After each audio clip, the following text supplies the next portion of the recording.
Okay, welcome to our webinar series today, May 18th, and we're going to be discussing blended and distance learning today, and I'm really excited to see so many people join us for this discussion. Just a couple of logistics about the webinar. We are recording, and we will post the recording onto the MK website for later viewing. We will email all of the slides to you after the webinar, so don't worry about having to write everything down. We'll have lots of good information being shared, and we will share all of the slides with you at the end of the webinar today. So as I said before, everyone has been muted, so please keep yourself on mute for the duration of the webinar. If you have any questions as we go through our presentation today, you can submit your questions through the chat box, and we will answer questions throughout the discussion, and also we'll have some time at the end of the presentation for questions. If you need a certificate or some kind of documentation that you've completed today's webinar's professional development, you're going to make a note of that when you complete the survey that gets emailed to you at the end of the webinar. And so in the survey, you'll have an opportunity to make a note that you need a certificate emailed to you, and we will send that out to you. So by now, many of you are familiar with MK, the Massachusetts Coalition for Adult Education, but those of you who are newer to our community, we strive to be the voice of adult education here in Massachusetts and to champion the right of all adults to acquire 21st century literacy, English language and numeracy skills leading to economic prosperity, strong families, and vibrant communities. So you have my contact information here on this slide, and please feel free to send me a note if you have any questions after the discussion today.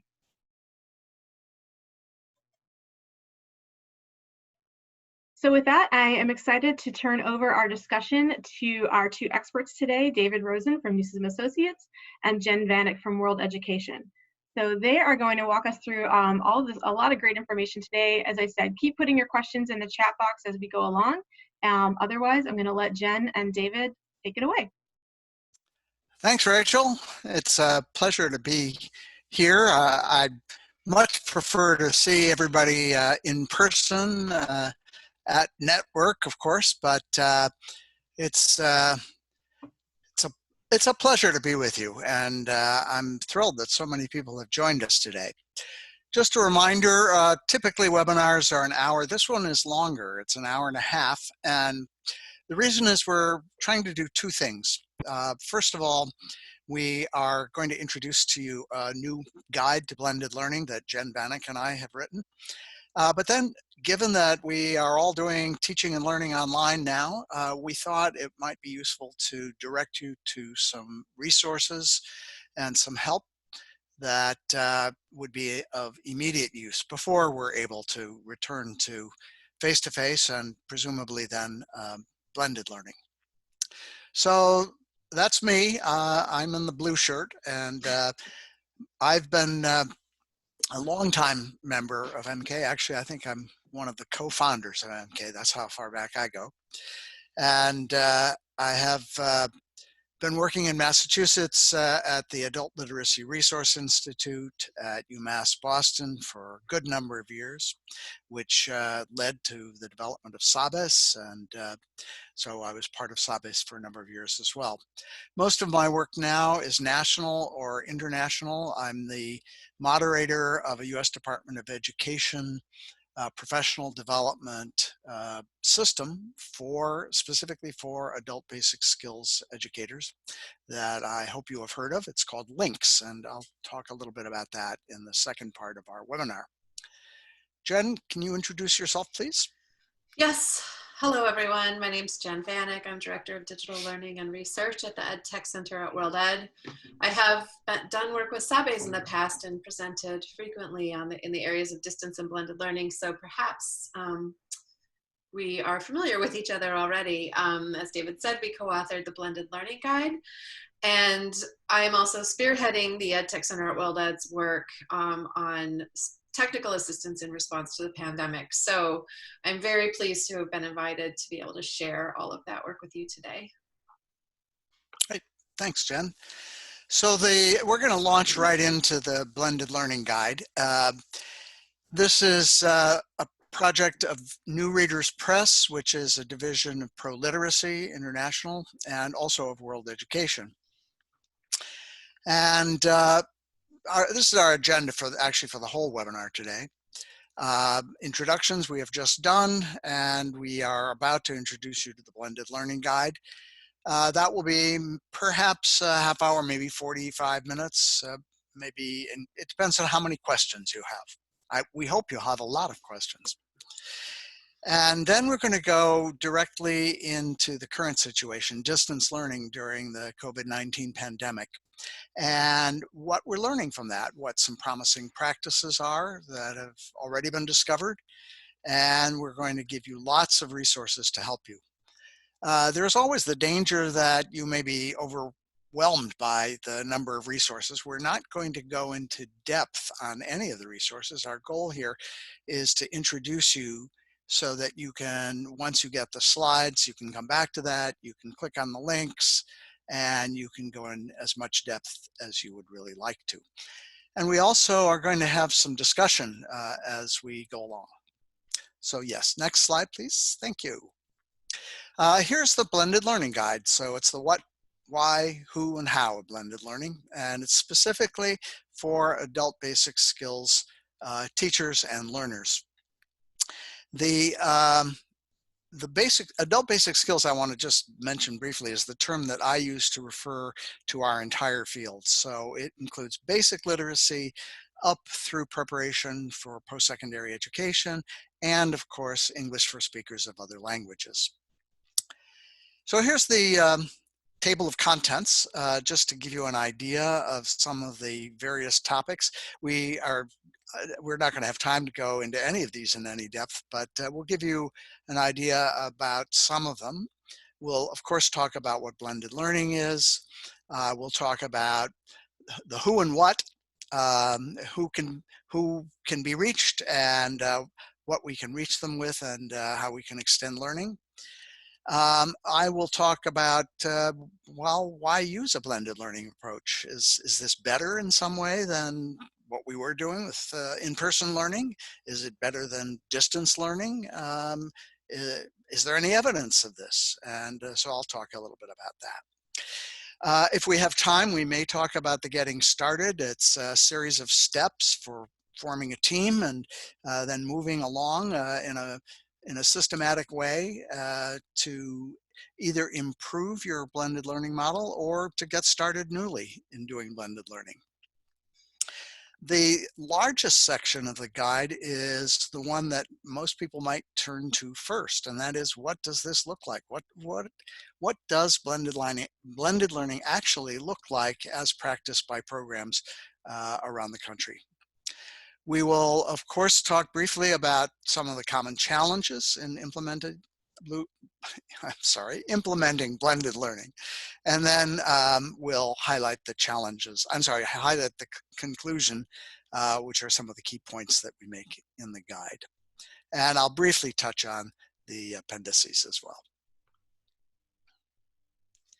So we'd like to start off by just offering a definition for blended learning so that you understand what we mean when we say the word. And these definitions come from research that was done by Bob Murphy and colleagues at SRI. Several years ago, they followed hundreds of learners over at least a year and observed how they were using different online curricula. And they came up with these definitions based on actual observations of use. And they defined blended as such. So it's a teaching approach that has both face-to-face class and a tutorial that's integrated with online learning. And that students, as always in a blended learning scenario, have some control over time, place, pace, or path. The key distinction that they made between what is blended and hybrid learning is that in blended, the teacher's paying close attention to what happens both online and in the classroom. And those two components of instruction are integrated in such a way that anything that happens one might impact what's assigned in the other. As opposed to hybrid learning, where the two parts may or may not be integrated and the two parts might not respond to each other. Even though there is a definition I just would like to point out to you that that doesn't mean blended learning is a monolithic sort of approach. There are different models to be used to support blended learning, and each of these models could be seen as a tool to support your instructional goals. So your work is to understand what it is you want to accomplish with switching to a blended model, and then choosing the right model to be the tool to help get you to your goals.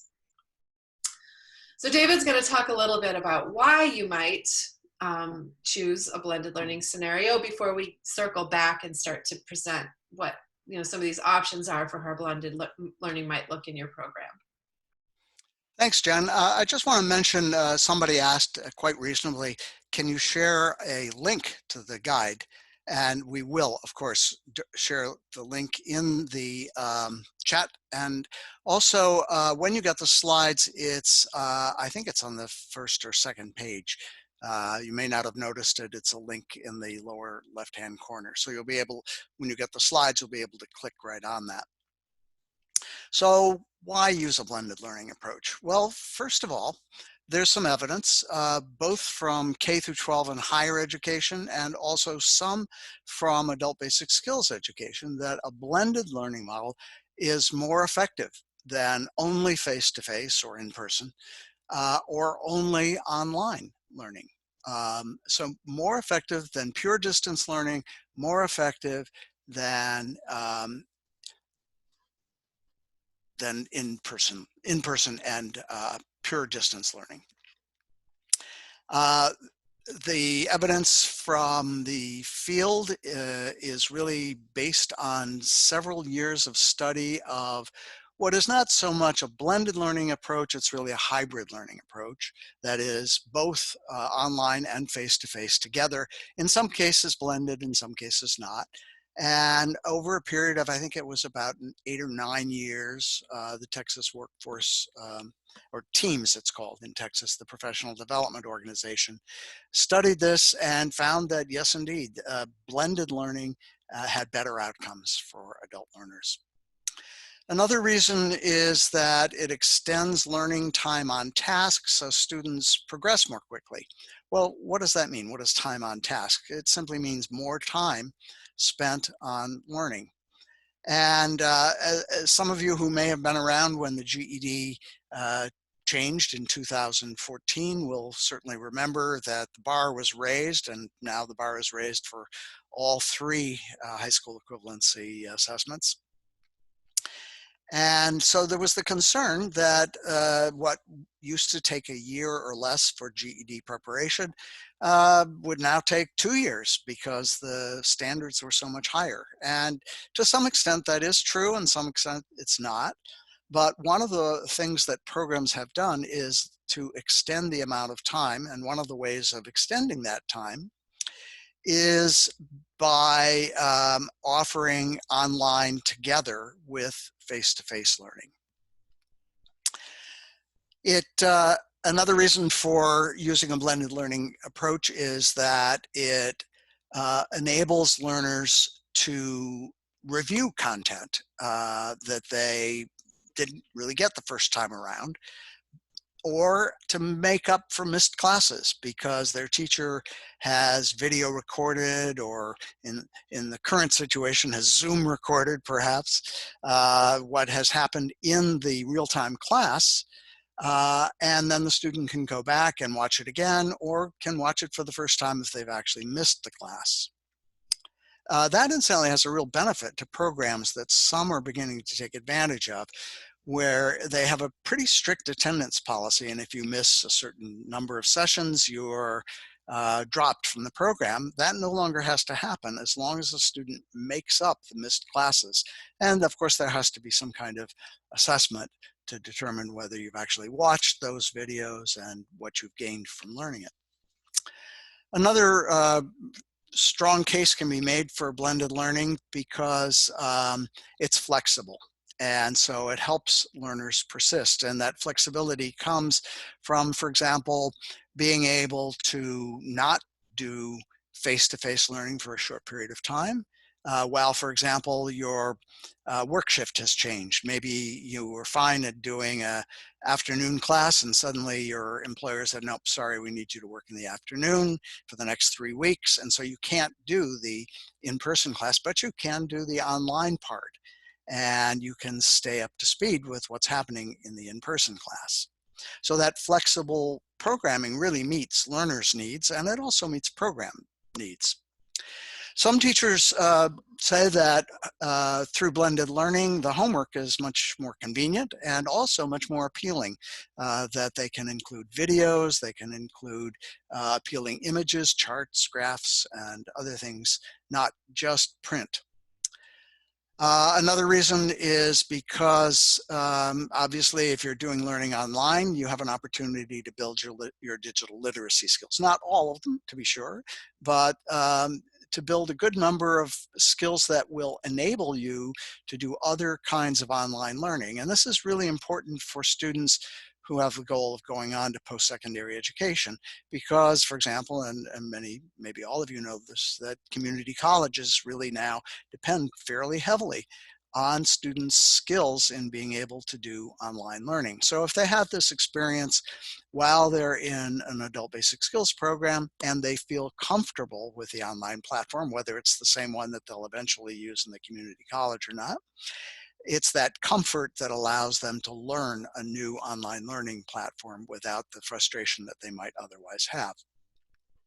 And then finally, and this depends on what kind of model you choose, but for example, if you choose to do a pretty extensive, not necessarily expensive, but extensive learning management system or course management system that has a built-in student progress monitoring system, and many of them do. And incidentally, some of the X-Prize apps that have been developed, the award-winning apps, for example, have a built-in learning management system. So this allows you as a teacher to see what everybody is doing with the app or doing with the assignments that are in your course management or in your learning management system. So that allows you to know just who needs help, who's doing just fine and can move ahead. It allows you perhaps to group students who you can teach together in a small face-to-face group, the ones who may especially benefit from your help.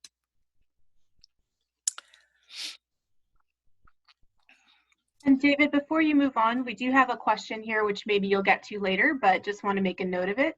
A question about students who are low income or working parents and don't have a lot of bandwidth outside of class time to devote to independent learning and how that might impact the quality of their blended learning experience. And also another question about online tech resources versus books and paper. So just keeping an eye on the questions. Okay, great. And we will in perhaps about 10 minutes or so. Great, thank you. Sure, maybe as I'm talking about what blended learning can look like, some of those answers could be gleaned from my descriptions. So I said before that blended learning isn't this monolithic thing, that it's, the different ways you can think about blended learning are tools for helping you solve an instructional problem or an instructional challenge or programmatic challenge. Much of the research that I've read and much of the writing here sorts these into two different categories. They don't use these exact words, but your program might adopt a blended learning approach because you need to adjust what is taught. You need to expand the content that you're providing. Maybe you need to integrate specialized workforce content, or maybe you've made a decision to integrate IETs or training programs, and so your content itself needs to shift. And bringing in a blended strategy is a way you might be able to expand for more content. Or perhaps maybe you need to completely imagine reaching new learners who haven't previously come to your program, and it's because maybe the structure of your program hasn't suited them. But either way, you're thinking first about your program needs and your goals, and then you're thinking about what blended learning would look like in response to those needs and goals. So I'm going to talk about each of these two categories or reasons for adopting a blended approach by sharing some models that were created by the Clayton Christensen Institute. These models came from the research that they did observing different blended strategies happening in mostly K-12 classrooms. But though they come from K-12, I think they provide a nice, I don't know, they provide some structure to help you think about blended learning in less abstract ways. It at least gives you a picture of what blended learning might look like in your scenario. So if you're thinking about what is taught, you might be familiar with this term flipped classroom. I'll share an example of that in a second, or perhaps a station rotation model where you've got students rotating around a space, virtual or in person, or a la carte where students have the options to pick what it is they're going to be working on. So let me just give you a couple examples of how a flipped learning model could fit into this addressing what is taught challenge. So in a flipped model, learners might be assigned content that they need to cover before they come to class. So they're working independently on maybe the same thing, maybe a slight variation of the same thing, but the idea is that they all come to class to the next day, or in our current environment, I guess we could say they all come to the Zoom meeting or the video conference meeting of the class in order to build on that or extend that. An interesting example of this can be found in some work that we've done at the EdTech Center. There's an online learning tool called Care Academy that is used to support education in the healthcare sector. We studied the use of Care Academy. It's this online tool that's really interesting. It's highly mobile. It's got lots of technology, media, great videos, interactive activities. And in this model, there were home health aides working at some of the long-term care facilities and in homes of the elderly, actually in the greater Boston area.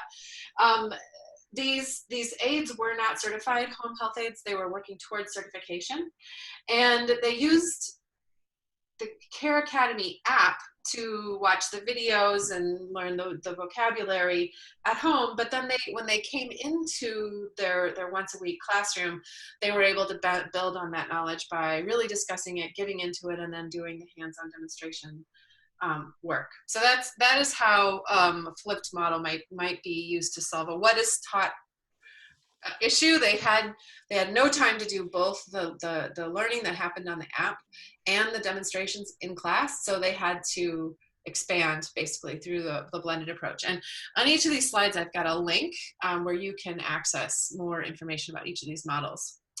A station rotation model can also address what is taught because it supports differentiation.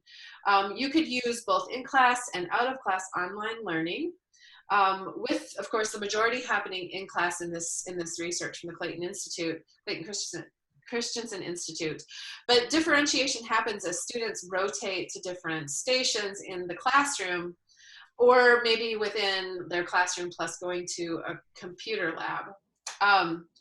I actually saw a really interesting example of this. Northern Shenandoah Valley Adult Education in Virginia used station rotation model in a workplace ESL class held at an assembly facility, where the classroom teacher used the different stations in class to focus on different content. So at one station, she would have learners who could be working independently on USA Learns. At another station, she would lead a small group in vocabulary development on specific workforce terms. And then in another collaborative activity station, she had students working together to help figure out how to do a new activity that they were required to do using a work-specific app. So they were collaborating in support of their own practical hands-on work in the classroom.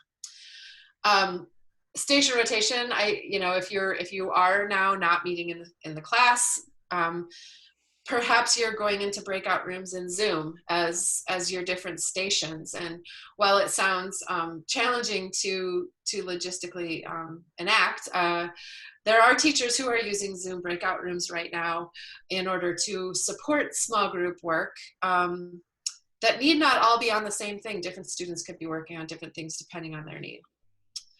So we can also think about, when we're thinking about who was taught, there are some useful models here. And I'll talk a little bit about learning circles, this peer-to-peer plus facilitator or tutor, and then also an a la carte model for blended. So first, let me hit this a la carte model. Basically, the a la carte model this is the one that it has the maximum flexibilities for learners to choose what it is they're going to learn. So basically, students can take an online course in addition to an in-person class. Ideally, it should be the same instructor monitoring both things. And it could also incorporate structured small group work that happens whenever the students have some time here. An example that I saw of this also happened in a workplace ESL class at the Minneapolis International Airport. There was St. Paul Adult Basic Education in Minnesota who did some outreach teaching there. The in-class session met only 2 hours a week, though the students needed much more instructional time to make progress. So the teacher focused on language critical to the success, like success on the job when they were actually on site. And that was both in small group work and in more teacher-centered led classroom activities. But then online learners would choose the course or curriculum that aligned with their specific needs. So some of them who were starting at the very basic level worked on learning upgrade, and others who just need a little fine-tuning with literacy development at the higher level chose read theory, with some students doing a little bit of both. So the teacher had the most flexible options built in for all of her students. And the students had a lot of control over what they decided to do. Just a quick word about learning circles. Traditionally, learning circles in the adult ed world have happened in programs that had waiting lists and couldn't put learners into classrooms with teachers. So maybe gathered in a community setting like a library to all work on an app individually, yet together in the same space with the support of a facilitator. David actually has worked a lot on the learning circle work, and could help describe it a little bit more. There is actually a blog post here that I've linked to about learning circles that have been coordinated by the Ed Tech Center. And incidentally, many of you might have heard of literacy partners in New York and their curriculum called We Speak NYC. They are actually running learning circles right now for learners who work on We Speak NYC, but do it on Zoom, and they connect to support each other as they need to when they're all on Zoom together. So let me just say a word or two about appendices, and then we'll get to some of the questions, great questions that Albert, Susan, and Terry have asked so far, and there's plenty of space to add other questions if you wish. So these are the appendices. Sometimes in learning guides, I know that teachers go to the appendices first, so I wanted you to see what we include here. I had mentioned that some of the evidence for the effectiveness of blended learning comes from research, both within our field and in other fields. So that's Appendix B. I mentioned one of the Adult Literacy X Prize apps. Some of you, probably most of you, know about the Adult Literacy X Prize. It was a multi-year competition for the development of low literacy apps, that is 0 to 3 basic literacy for native speakers of English, and beginning perhaps up to high beginning, low intermediate levels for English language learning students. And so there's a list of the semifinalists and finalists, where you can find them, or how you can download them, or where you can download them, not how. And also World Education has played a very important lead in the dissemination of many of these. And on their website, Jen, maybe you could later point people to where you can get a lot of information about that. And some of the learning apps are offering specials during the pandemic for free access for a period of time or for reduced costs. So that might be of interest as well. We talked a little bit more about the English Now project that Jen just mentioned, which is learning circles specifically for English language programs. There was an initial project of 18 months that I was involved with as an internal evaluator. And then there was a scale-up project. It's now, I think, in 10 states, or maybe 8 states and 10 programs, and then maybe other programs are using learning circles that we don't even know about. That would be fine. We spent some time talking about aligning an online curriculum with a face-to-face curriculum and what some of those choices are. There's a whole appendix here from New Readers Press on some of their online products that could be used in a blended learning model. Incidentally, I should probably say that New Readers Press is making available the guide free online. There is no hard copy version of it. It's only online. But we're very grateful to them for enabling us to do that.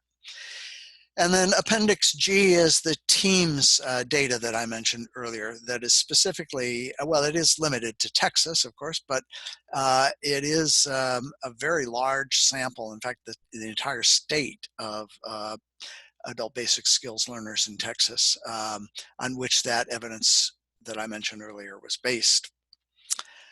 And then in Appendix H, you will see some recommendations for hybrid and blended learning tools that are used by adult basic skills programs. And these were from a survey that Pro Literacy did of member programs. Pretty extensive survey last year, early last year. And then Jen and I went through that and selected some of the tools and organized them into categories for you.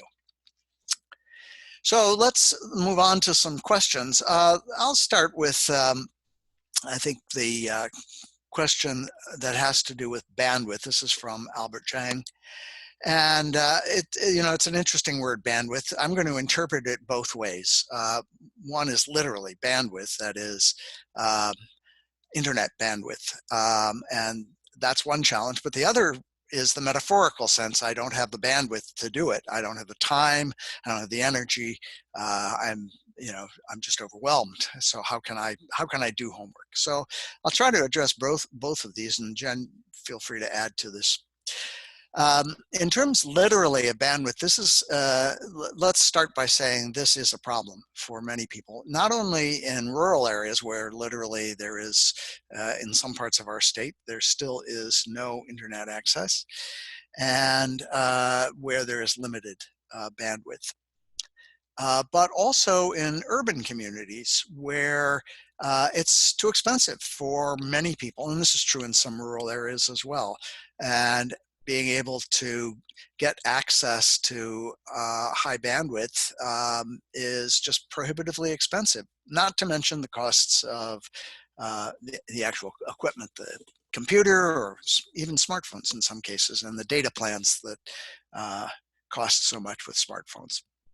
So what to do about that? Well, one thing that I want to make you aware of, if you aren't, is there is this service called everyoneon.org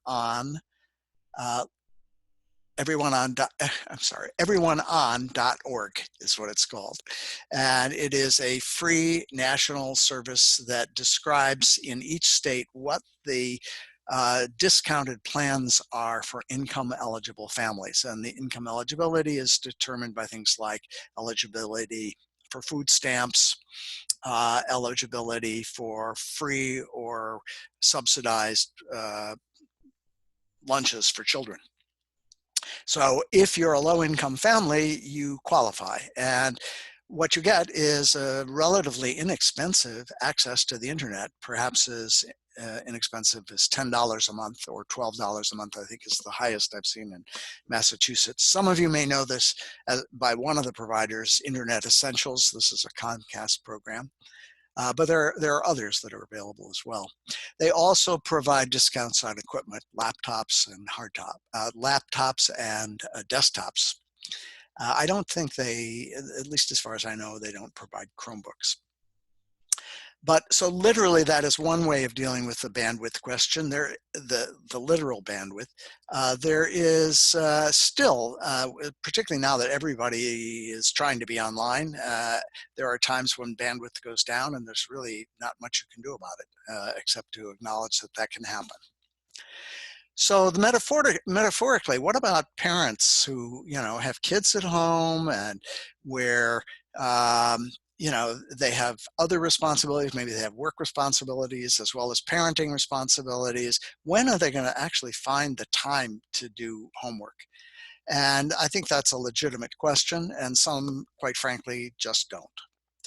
But others have ingeniously figured out ways of doing this, particularly if they own smartphones and they do their homework in small chunks. And some have figured out that the best time to do their homework, whether they have a computer or a smartphone, is after their kids have gone to bed. So it's possible in some of the learning management systems. I know Learning Upgrade, for example, can track that and actually demonstrates a phenomenon that they call binge learning. And it's where people stay on for 2 to 3 hours in the middle of the night. And not just because they have to, but because it's an exciting way to learn, and they can see their learning progress. It's demonstrated success, and so people are doing that. They're learning English. They're advancing at some pretty remarkable rates. So that's the best I can do with that question. Jen, do you want to add anything to that? I think the only thing that I would add to that is during the time of the pandemic, when students are feeling really stretched, perhaps it's okay for the goal to shift to something more like maintaining contact and being available to answer questions about services that students might need to stay healthy and well during this really complicated time. Yeah, good point. So just addressing the metaphorical well-being sort of bandwidth. Yeah. That question. So Susan Clark asks, well, what about students who just don't have good access, either because they don't have computers or they don't have the internet or both? What about books and paper? And the answer is, yeah, books and paper.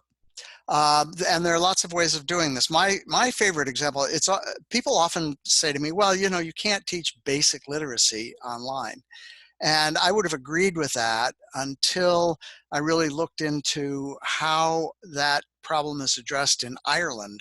The National Adult Literacy Agency in Ireland for over 2 decades has been delivering basic literacy, and they have been doing it in some very interesting ways, literally online, but they also deliver it by a combination of telephone, plain old telephone service, nothing elaborate, not even smartphones or feature phones, just plain old phones, and in combination with mailed print materials. I'm also aware, I work with a project in Illinois, the Illinois Digital Learning Lab. And there are literally teachers who are part of this project who have discovered that, and who are interested in technology and are doing some interesting things, amazing things, in fact. But suddenly the pandemic and everything is shut down, and they have discovered that they have students who have no access to the internet because they can't afford it, and they don't have the equipment. And so they're literally delivering books and paper to their doors. And even in Massachusetts, there are school systems that are asking students to come and pick up books and also subsidize lunches or breakfasts while they're doing that. So yes, I think we have to, even though I would describe myself as a technology enthusiast, I'm also a realist and understand that in some ways the pandemic has revealed what is a much larger digital divide than anybody expected we have. So I'll try one more question here, and that's from Terry Gillardi. And Terry has a very interesting comment. she says, and all these activities, the ones that Jen and I have been describing, all these activities are connected, standards aligned, and accessible. And when I read that, I said, yes, absolutely, that's what we're trying to do. But I also want to say that, as Jen pointed out earlier, there are a wide range of blended learning models. I think, Terry, what you've described is the gold standard for blended learning. And not everybody has reached that. And it takes time, by the way, to reach that. I do want to just mention and ask Jen maybe to talk a little bit about this. There is a wonderful project called CrowdEd Learning. And a colleague of ours who's actually part of the Ed Tech Center at World Ed, Jeff Gumas, has developed this, and that is exactly what he's trying to do. He is trying to start with the standards, the national standards that we use in Massachusetts, and some other standards, and to using crowdsourcing with teachers to identify free and open education resources to link to those standards, as well as published materials for people who already have purchased those materials and have access. He's not encouraging you to go out and buy those materials, but if you do have access, those are also linked to the standards. And now he has developed, as part of CrowdEd Learning, something called Skill Blocks, which is a simple way to put together a curriculum that meets your needs with the standards you're interested in, and using materials that you have found to be particularly successful. And he's made that task a whole lot easier than it would be for a teacher working on her own. Jen, do you want to say anything more about that before we move on? Sure. What I think I'll add is that, so the skill blocks are open ed resources that right now are added to what you might call a playlist that is aligned with community, or sorry, CCR. And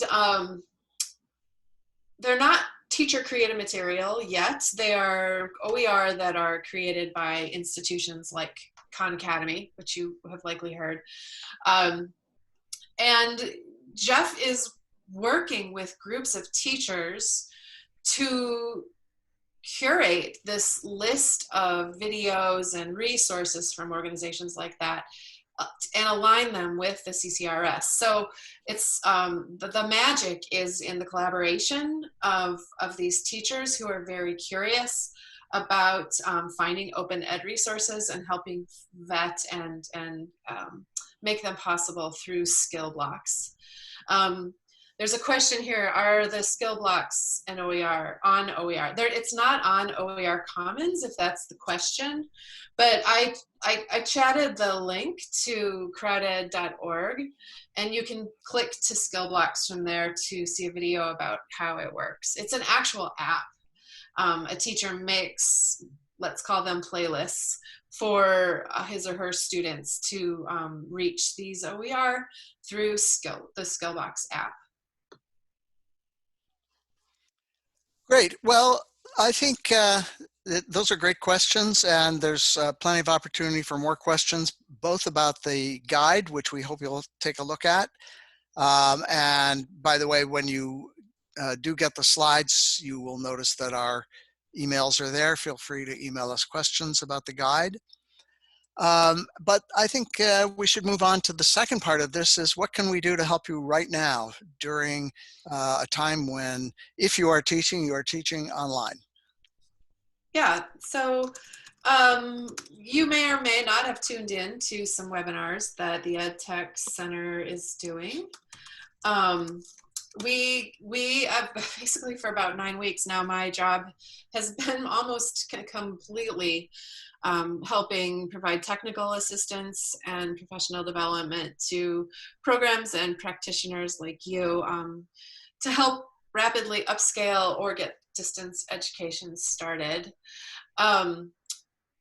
One of the things that we have been doing is gathering effective resources that we've hosted on this website here. And I'll chat the link to that in a sec, or maybe David, if you could throw that in there, that'd be great. We're finding special offers that we come across from curriculum developers, and we've also connected you with OER. And then I've also included some briefs that are based on recent work that we have done in World Ed, and especially with the Ideal Consortium, to help you. The briefs are targeted toward helping you get started, but with an eye for sustaining stability, a stable distance education program down the road. So I do hope that you'll check that out. And I'm just going to chat. It's actually, I made a mistake with the link. It's actually it's Crowd-Ed Learning. There it is. That's the right Crowd-Ed Learning. There shouldn't be a space there. So it's crowdedlearning.org. The other thing that we're doing is having webinars every Friday. We're calling these distance education strategy sessions.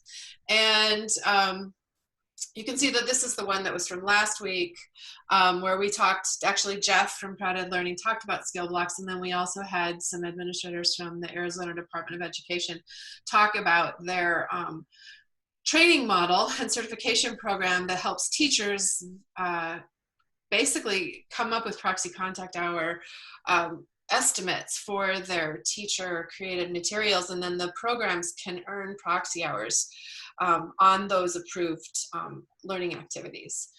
So I do hope that you'll register for those webinars. We are not having one this Friday. We're going to start having them every other Friday. So the next one will be on the 29th. And at that time, we're going to have a presentation on skills screening completely remotely using Google Forms, as that'll be one. And then the other one will be on integrating Google Apps into a Weebly website. Those will be the topics on the 29th. So I hope to see you there. And the other thing that we are doing here at World Ed is supporting development of program capacity around mobile learning specifically. You likely know that Team World Ed, made up largely of states from Ideal Consortium, of which Massachusetts is one, won the Tier 1 of the X-Prize Communities Competition, the Adult Literacy X-Prize Communities Competition. And basically, I think we won because we created a community of practice of programs around the country that were serious about really implementing mobile learning. And we took our prize money and expanded that community of practice, and then created this website. You can see the link at the top of the page. And are sharing all of the resources that these programs created in order to support their own mobile learning programs. So I encourage you to visit the site where you can get access to these materials. And then you'll notice also on the site there's a link to registering for our monthly webinars. Our first one was last week. The next one will be in mid-June. So we do hope that you'll register. I believe we will be launching, we'll be showcasing the materials created to support instructional engagement in a mobile learning scenario. 97% of all the adults in this country have some sort of mobile device, and all but 15% of those are Wi-Fi enabled.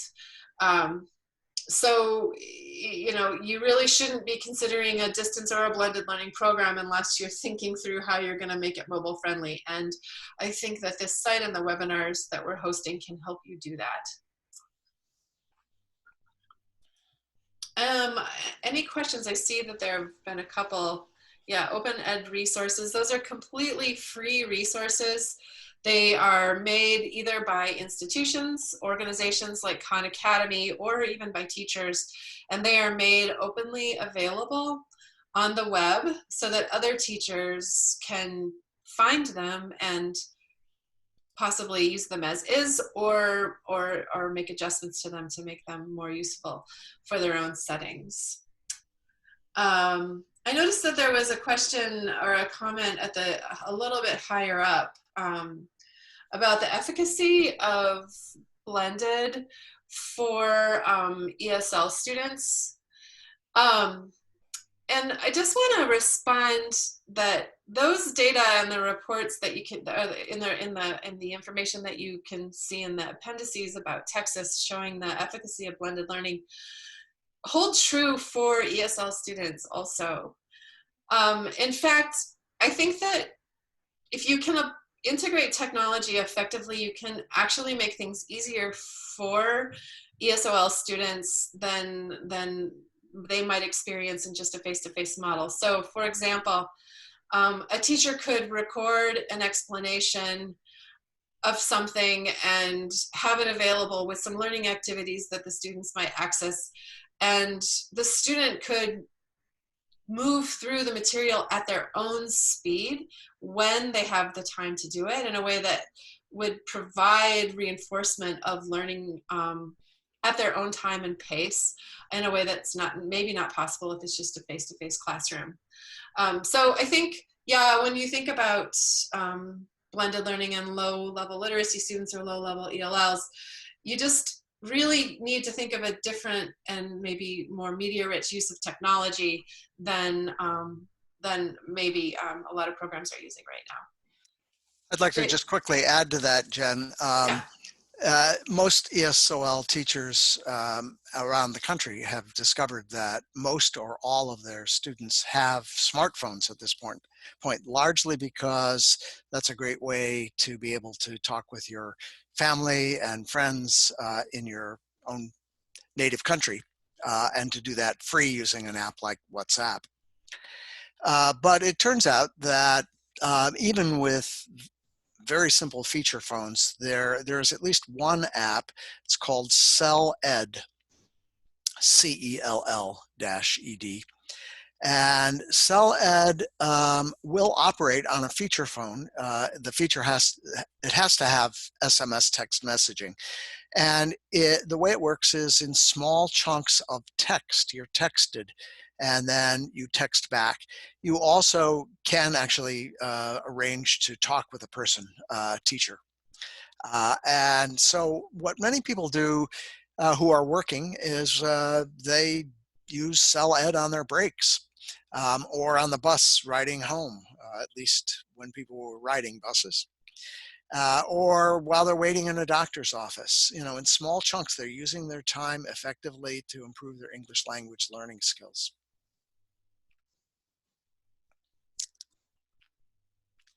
So do we have more questions here?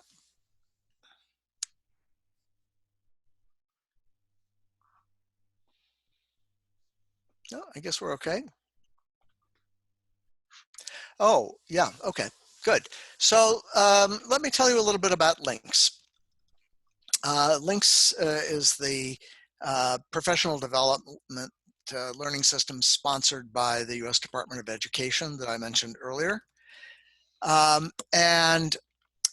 Jen, could you go to the next slide, or is it Rachel? Yeah, sorry, I was okay. busy trying right. to find links and chat, and my fingers are flying, two different computers. I know the feeling. So LINKS actually has several parts I'll just mention very briefly. It has a learning portal where you can go and take teachers' professional development courses online for free. And many teachers have done that and have said they've benefited from that. There's a resource collection, which is not just a list of resources, but these are all vetted. They're reviewed by experts in our field, at least two, in some cases a third one is brought in. And they are all searchable on LINKS. There's a wonderful search feature. So you could type in whatever word you're interested. Maybe it's reading, for example, and have just a ton of really excellent resources, evidence-based resources. And then there is the community of practice, which I'm going to be talking with you about today. Think of this as a learning community that you can be part of, where there are other teachers who are interested in the same things you are. They may not be in Massachusetts, they may be anywhere in the US or occasionally in the world, but it's really US designed. And you can be a member of that community. You can contribute to it. You can just watch what's happening. You can learn from what other people are doing and saying. We, of course, encourage you to play a role in that, to add your own observations and share your own knowledge. But you don't have to. You can, as some people say, you can lurk. Next slide, please, Jen. So the only other thing I should probably say about this that's mentioned on this slide is that the links community is broken down into several different groups, and they're organized by subject matters. And so with that, you can customize your interests. You'll see that on the next slide. Here's a list of the groups. I have bolded one of the groups that I'm the moderator of, Integrating Technology, in the second column. I'm a moderator of another one called Program Management, which is for administrators of programs. But you can see there are lots of things. There is reading and writing. There is a huge group of English language teachers. It's called English Language Acquisition. There's a group that focuses on disabilities and equitable outcomes. There's a corrections group. There's a science group, small, but a science group. There's a professional development group for people who deliver professional development, or in some cases, people who are actively pursuing their own professional development. There is a very top-notch math and numeracy group. And so forth. And then there are 10 micro groups on narrower topics, some of which are public, some of which are not. So there are lots of groups that you might consider joining, that where you might find people who share your interests or concerns in some cases. I'll give you an example of this. Recently in the program management group, and also in the integrating technology group, people have been raising questions about online assessments. You know, when do we get to do the TABE online, or the CASAS, or the BEST? Actually, the BEST Plus is already available online, remote testing. And how does that work? And will that work? And will there be greater costs? And all kinds of questions like that. And to some of those questions, there are answers, and people who have them are contributing those. And in other cases, quite frankly, we don't yet know. Next slide, please. So these are some of the reasons that I think that you might be interested in joining Links if you're not already a member. We offer some special activities. In fact, there's one that started today. It's a 5-day asynchronous discussion, which is about the Illinois Digital Literacy Lab. It's an unusual and really quite exciting professional development program for adult basic skills teachers throughout the state of Illinois, selected applicants. And it's focusing on innovative ways of using technology. And so this is a panel of primarily teachers. There's one subject matter expert and one project manager, but all the rest are teachers talking about exactly what they've done, the experiments that they have engaged in with their students around certain technologies, what they've learned from doing those, how this project has been useful to them in building their own skills as teachers, and in some cases as professional developers. It's a great way to network with your peers, particularly if you're feeling isolated and out of touch with, particularly during the pandemic. This is just a terrific way to stay in touch with what's happening in the field. And in each case, there is a professional moderator who facilitates the group. It's not just a group that's on its own, who's organizing conversations, trying to draw out various excuse me, questions and topics. And of course, you can get up-to-date information. Excuse me. You can get up-to-date information and news, some of which is directly relevant to things that you're interested in. Next slide, please. And the one after this.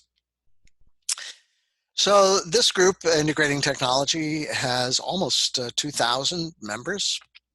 It's been around for several years. We explore lots of things, the hardware and also the software of integrating technology. And recently, over the past few years, we've broadened that to include smartphones and apps for smartphones as well as computers. We're also very interested in teaching digital literacy, and as part of contextualized work-related health and safety or family literacy curricula. And I'm sorry, I'm losing my voice here.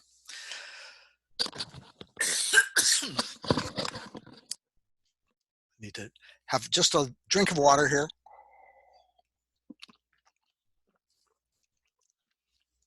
So one of the things that I'm interested in and encourage is improving public policies related to digital literacy. I'll give you an example of that. As some of you know, before the WIOA legislation, adult ed programs could not actually teach digital literacy skills. It was viewed as job training skills.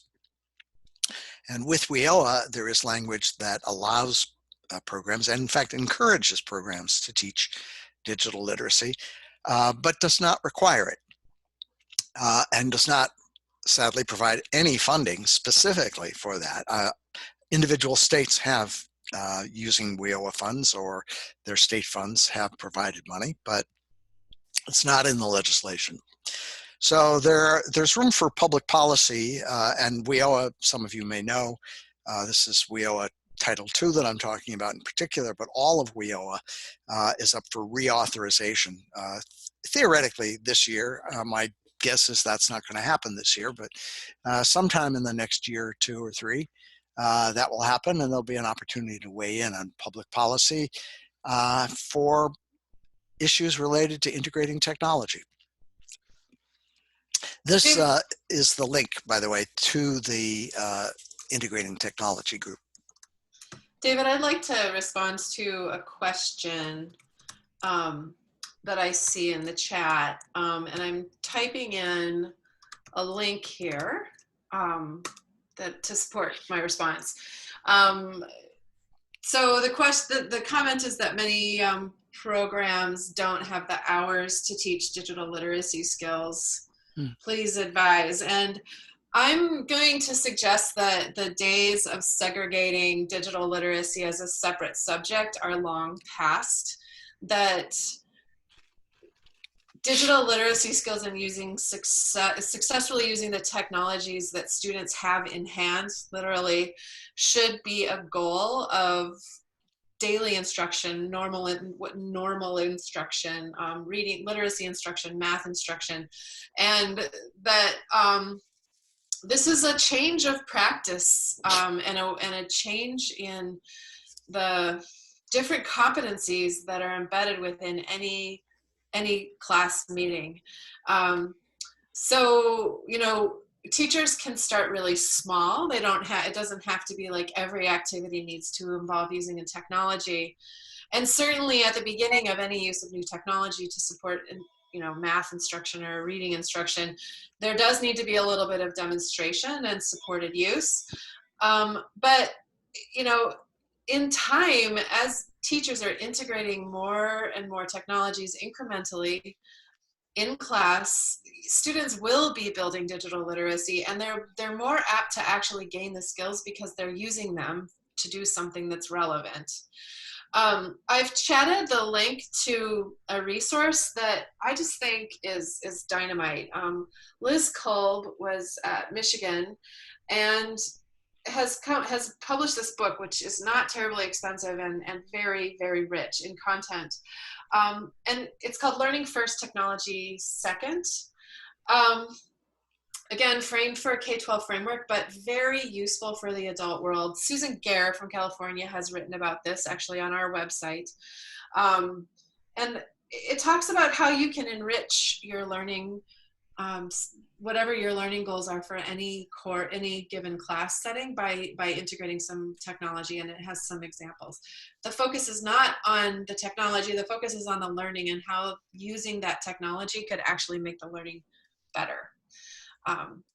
So just my 2 cents. I do hope that you'll check out the EEE framework. It's a very useful and interesting model. So I'm typing something right now. There we go. Okay.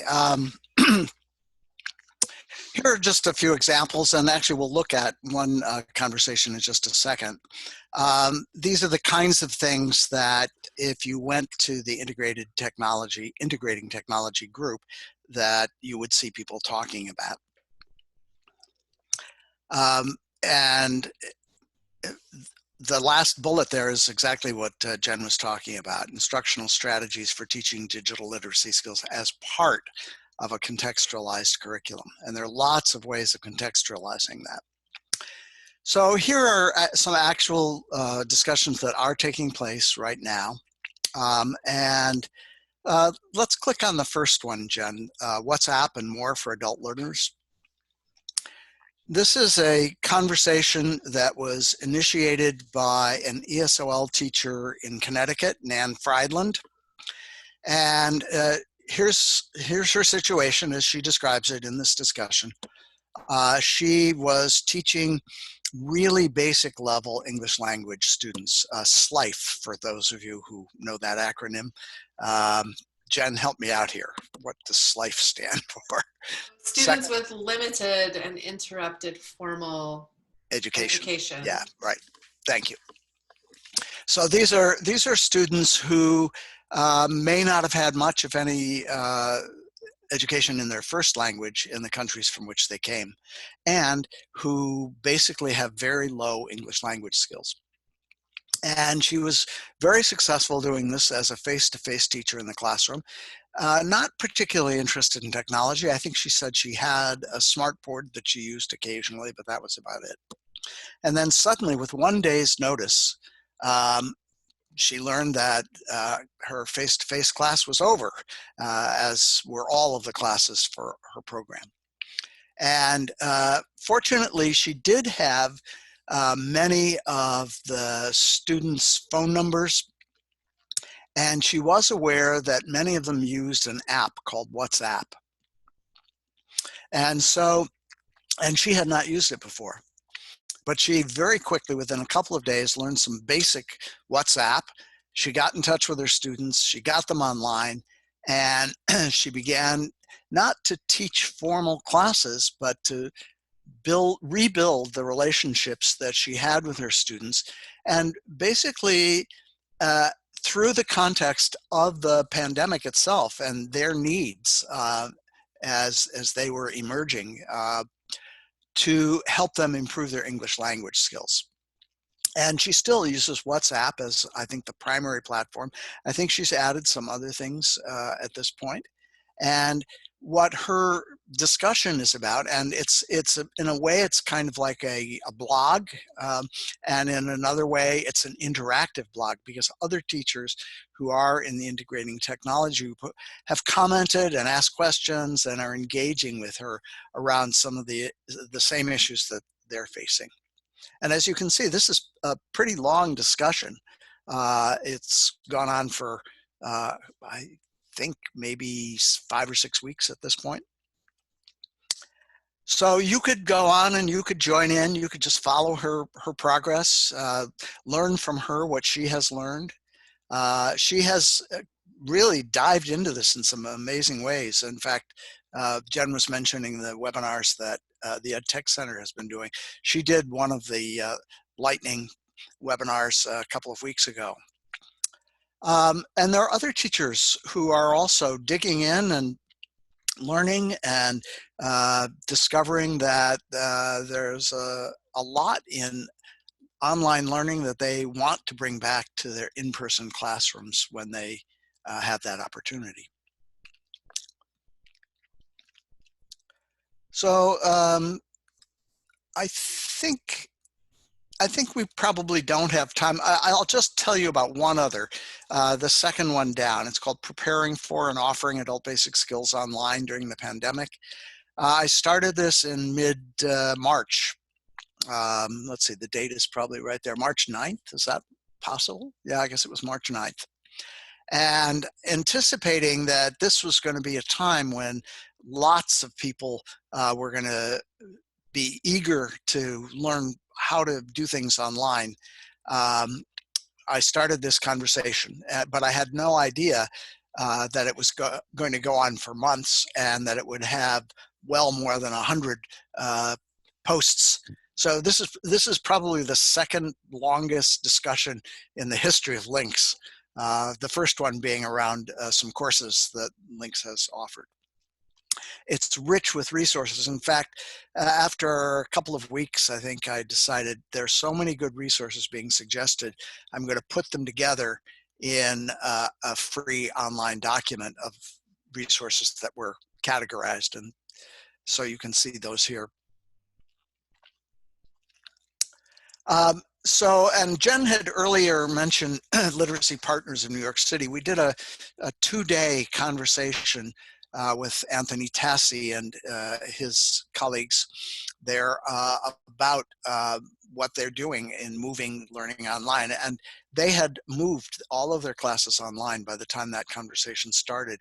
And so they could talk with some detail about how they're blending their learning. And in this case, the blending is a combination of some very well-developed English language videos that Jen mentioned earlier. We Speak New York, and then there was one before that they did a whole year of We Are New York. Oh, I'm sorry, the second one is We Speak NYC, New York City. I recommend those, by the way. You don't have to live in New York to use those. They're being used all over the country. And so that was the online component. And the face-to-face component is now a Zoom face-to-face.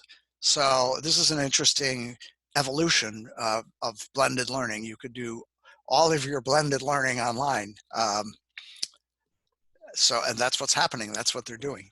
So the last thing I wanted to mention is one of the ways that the Integrating Technology Group is used is actually to move our field forward. So some of you are aware of the definition in the legislation that I mentioned earlier, the WIOA, specifically Title II.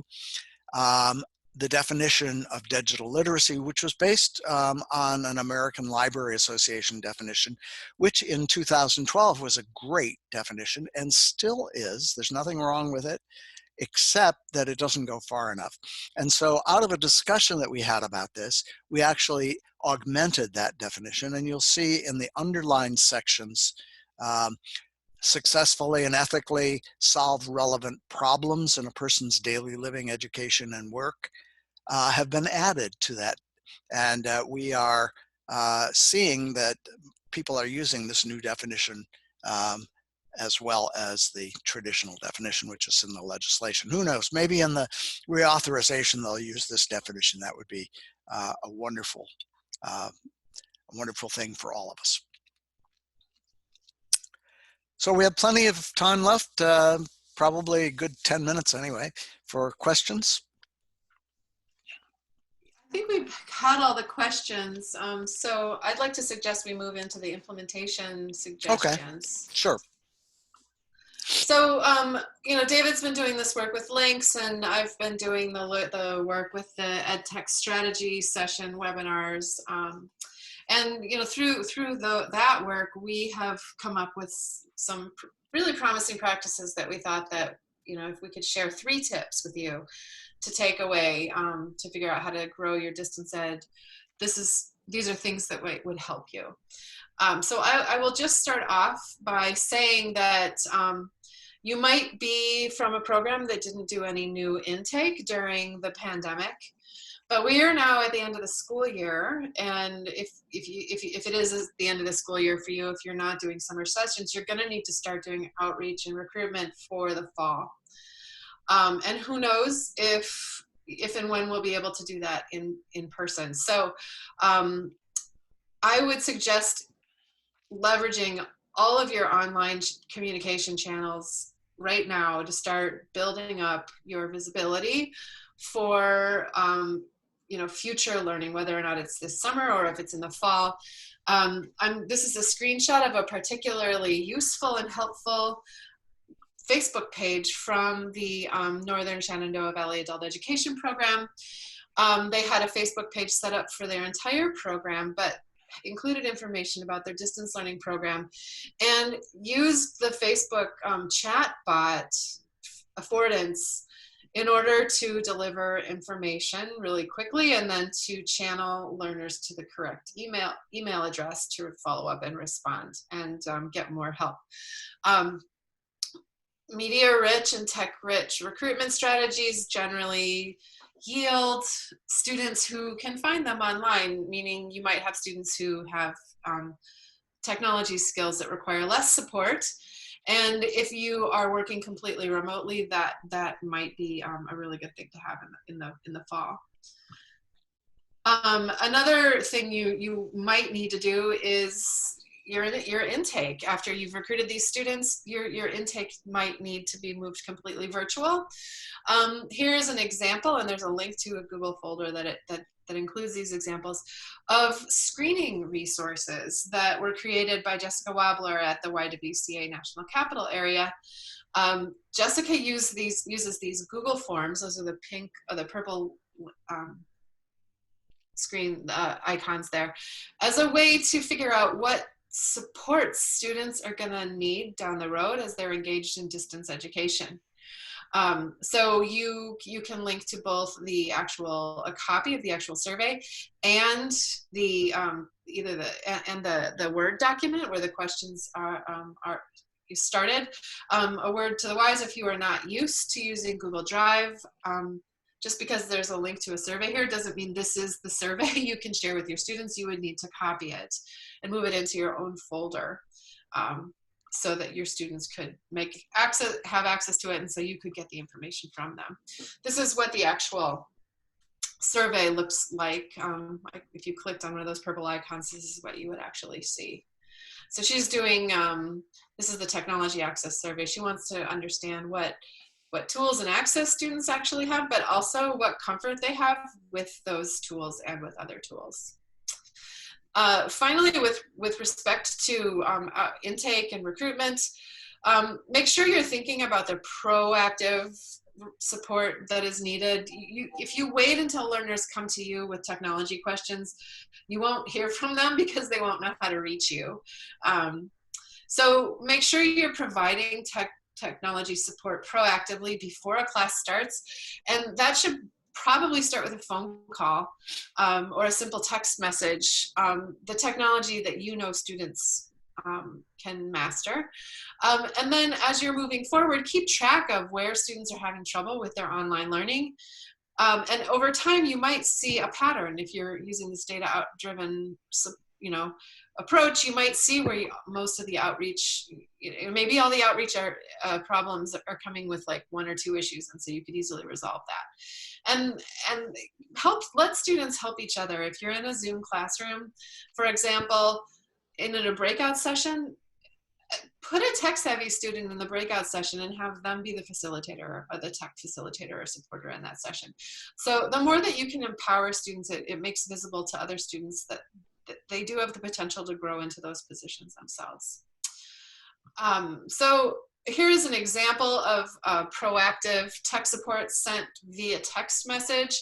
This is a series of screenshots that were texted to students to show them how to log in and how to use Big Blue Button, which was the web conferencing tool that we used in a workplace ESL program in a project with the National Immigration Forum.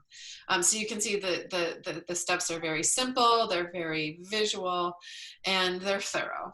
This is all necessary, and all necessary proactively if you expect to get your students to something like a video conference call.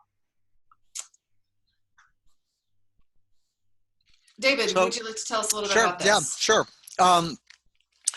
The basic idea here is to start with the technology that that the students are already comfortable with.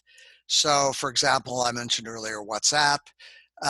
which is probably the most widely used communications app in the world. And so if you teach English to speakers of other languages, you can be pretty sure that your students have some experience using WhatsApp.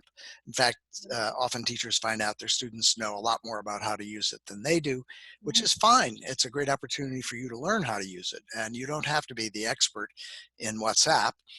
If you're an English teacher, you're the expert in teaching English. And so you can learn along with your students. The other is Facebook, and you might say, oh, Facebook, anybody can get into that. And the answer is no, there are private Facebook groups that you can set up. And the only people who can get into your group are those who you admit, and they're free to set up. And I'm not a particular fan of Facebook myself, but the advantage is that many of your students are already very familiar and comfortable with using it. Perhaps not ever having used it for education purposes, but they're comfortable using it. And so you can extend their learning and give them an opportunity not only to learn, but to realize that there are ways of learning using technology that they might already have access to that they didn't know about. And then the second thing is once you move that along, it's also a good idea to have, and this is a term that Jen coined, digital homeroom. And that is a place where your students can go and always find what they need. They can find the assignments for the week or the month. They can find the resources. They can find the links to a course that, an online course that they are participating in, and they can find out that if anything has changed in the schedule, whatever it is that you want students to be able to find. And obviously it's going to be very important, however you do that, to organize it so that it is very easily navigated by your students. And by the way, this could be as simple as creating a free website that is free to you to create. Some of you know WordPress can be used this way. There's another called Weebly that can be used this way. Lots of adult ed teachers use both of those. And there are others. Wix may or may not still be free. I'm not sure, but it was very widely used by adult ed teachers. And then there are also free learning management systems. Google Classroom is probably the most widely used by adult ed teachers now, and not just adult ed, K through 12, and perhaps others. So with this, you can create a digital homeroom for your students and gradually expand the capacity so that, yes, you're still using WhatsApp, but you're also branching out into other things that perhaps are more friendly for doing assessments and for providing a library of videos that you want them to be able to easily access and other purposes. So David, there are two questions here that I think we should pause. We just have 5 minutes left, but I think we can answer them briefly and cover the last 2 slides. Okay. There's a question here about migrating older students to Google Classroom. And what I would say is, it's good to see, I see that you've noticed that they're comfortable with WhatsApp. And now that they're comfortable with WhatsApp, maybe you get them into Google Classroom one activity at a time, one affordance at a time.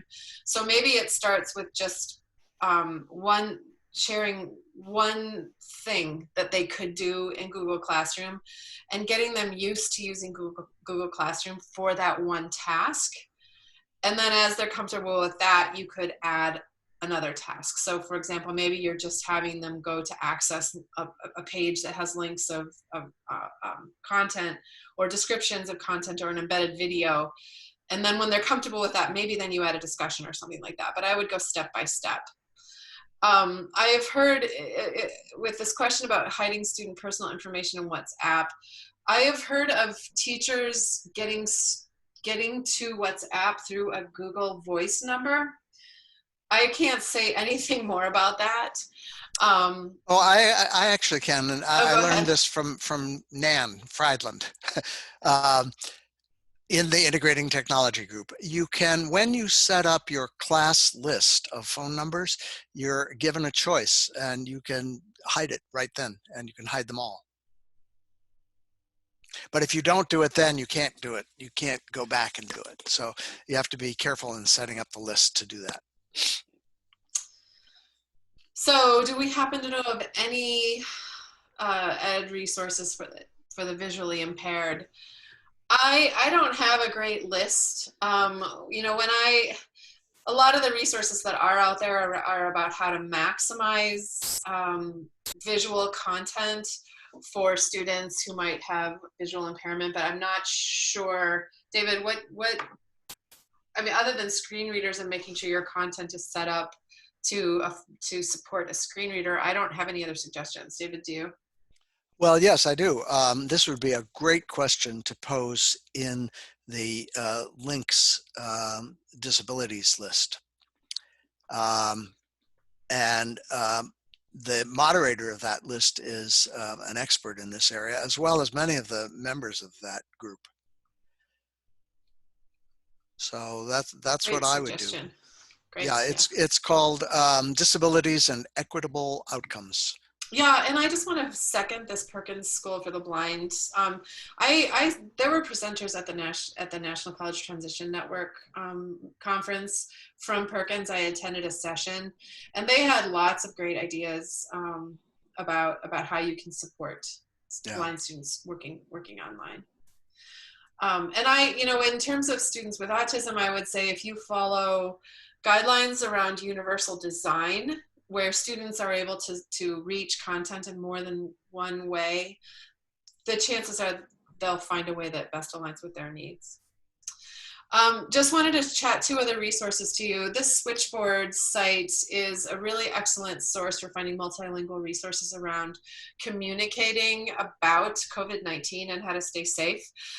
If you go to this website, you'll find multilingual content and media in the form of posters, videos, sample message information. It's a rich site stocked with multilingual resources that you could share with your students.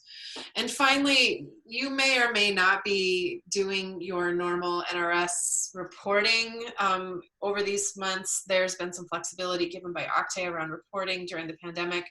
But I do think it's important for you to for you to track your students. And the link here leads to a sample spreadsheet created by the Texas Workforce Commission Adult Basic Education Department.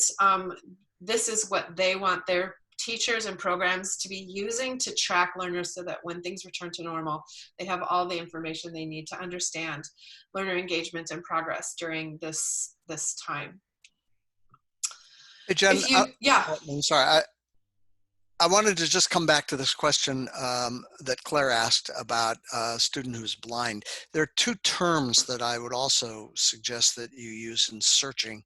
One is assistive technology, and the other is universal design. If you Google those and you type in the word blind, you will probably find lots of things. One of the things I would start with is text-to-speech software. Essentially, it reads out loud any text, almost any text that you can find on the web, digital text.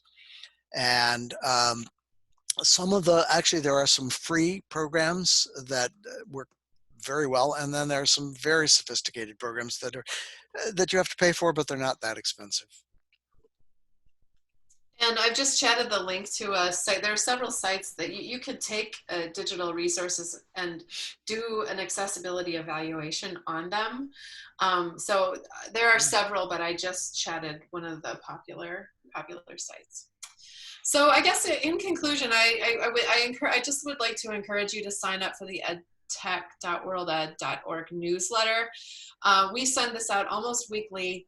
And in the newsletter, you will find links to things we consider important for you to read, and webinars to attend, podcasts, things that we think will help support your instruction.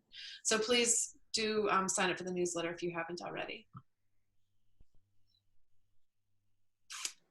And that we have no more We have nothing else to present, but we have a minute or two for questions. Well, actually, for Rachel, I think, Rachel, you have Yeah, some things you great. wanted to say, right? Yeah, thanks, guys. These are just an incredible amount of amazing information and so incredibly helpful. I hope everyone found all of these resources really inspiring, and we will certainly share all the links to everything in the follow-up email that we will send you along with the slides. So I just want to give a couple of quick additional updates. We are scheduling another webinar in this series. It will be on June 1st to give an update on where things stand with the Massachusetts state budget and what we as advocates can look ahead to doing in terms of continuing to advocate for the funding that supports the programs that you all do. So keep an eye out on an email coming from us soon about how to register for this webinar. You can stay connected with MK through different channels. You can follow us on Twitter, like us on Facebook. You can sign up for our newsletter and action alerts through our website. You can also join MK as an individual member for just $40. My contact information is here, again, if you need to be in touch with us and are looking for additional information or resources. If you have enjoyed this webinar and others in the series, I know several of you have been on multiple of these webinars, which we appreciate, and we're glad to find that you find this information useful. Please consider making a small donation to us to help us continue with our advocacy and some of our other programs this year. When you get the slides, you'll be able to click on that link that says donate now, or you can go to mk.net to donate. Finally, I know many of you have attended our past network conferences with us. Every year, the conference brings together over 550 teachers, tutors, counselors, administrators, and advocates to strengthen the practice of adult education in Massachusetts and to celebrate all of the wonderful work that you do that's so vital to our Commonwealth. So since we had to cancel this year's conference, we are doing some of the content via this webinar series, but we're all hoping that we'll be together again in person next year. So please save the date, March 26th, and we'll hopefully be able to bring you back together in person next year. As I mentioned at the beginning, you will receive a survey at the end of the webinar in the email, which will include a place to enter your email address if you need a certificate for completing the webinar. So just keep an eye out for that survey, and we appreciate any feedback that you can give us. So with that, I want to say again, thank you to David and Jen for this amazing information and all of these great resources. Thanks to all of you for signing on today. Please stay safe, be well, stay in touch with us, and we look forward to connecting with you all soon. Thanks very much. Thanks, everybody.